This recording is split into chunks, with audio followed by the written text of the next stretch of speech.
Hei, bună ziua, oameni buni, eu sunt NickZeroGamer și bine v-am găsit la un nou episod de Clash Royale și o nouă serie. Acesta este cel mai bun deck de spawner de Arena 3. Hai să vă arăt câteva atacuri. Vă arăt 3 atacuri. Dacă vă place acest deck, o să vă spun cum se folosește. Și dacă vă place acest episod de Clash Royale, nu uitați să apăsați butonul like. O continuăm cu această serie. Dacă vă place, scrieți comentarii. Uitați că mai multe. Următorul episod deschide Magical-ul de Arena 4. Am fost în Arena 4, dar am decăzut că... dar am decăzut foarte rapid. Așa.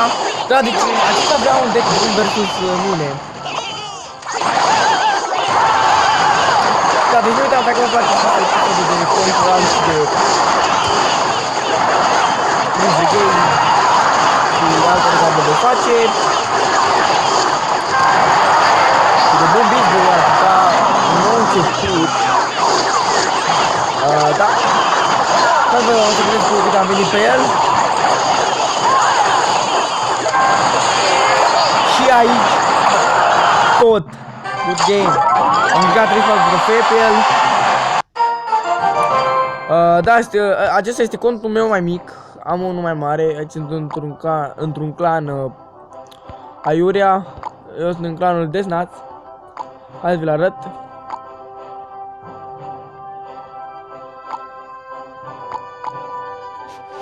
Nu știu sigur pe ce loc suntem, dar îl găsim. România World.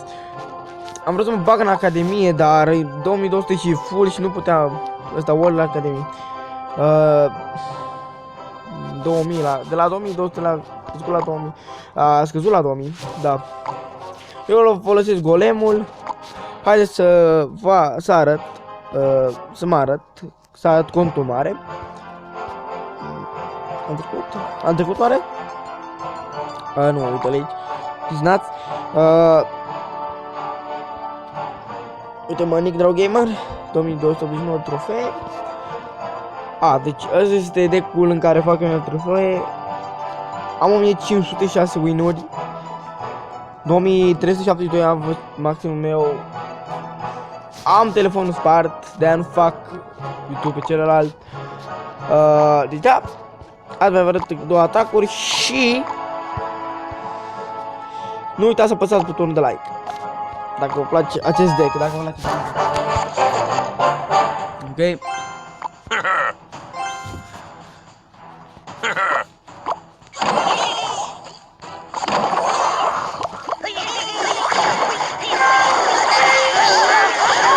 Scheletonii sunt pentru a opri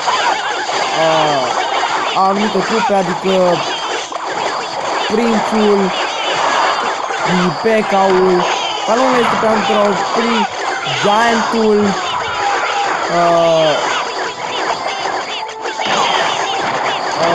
Fogul, dacă se spunea la 4. Da, uitați-vă cum scheletonii opresc imediat P.K.-ul. Avarici pentru prin, dacă nu aveți scheletonii pe bară și băgați încă ceva, pentru că scheletonii vor muri, nu vor rezista. Da, și l-am prins foarte bine. Dar nu trebuie că mă a dat numai pe vara, că nu știu și pe Towner. Da, deci am prins o grămadă de barăci. Oh my god, deci masticierul ăla a prins aproape tot meciul de la ori 2. Nu ăsta, următorul, acesta. Da, deci, barbară foarte importantă, deci de scurt de prima. Și masticierul mai ales, uitați, îmi trage acolo, dau prima de putere și n-au ce să mai fac, uitați cât goblin s-au prins. Wow, and good game. Good game. Atât, ați văzut cum este. Cam atât doar ajutorul cu episodul ăsta. Sper că v-a plăcut. La revedere. Nu uitați, dacă vreți în următorul episod să fac un deck mai bun, dar nu cred. Lăsați cam atât cu episodul ăsta. Sper că v-a plăcut. La revedere.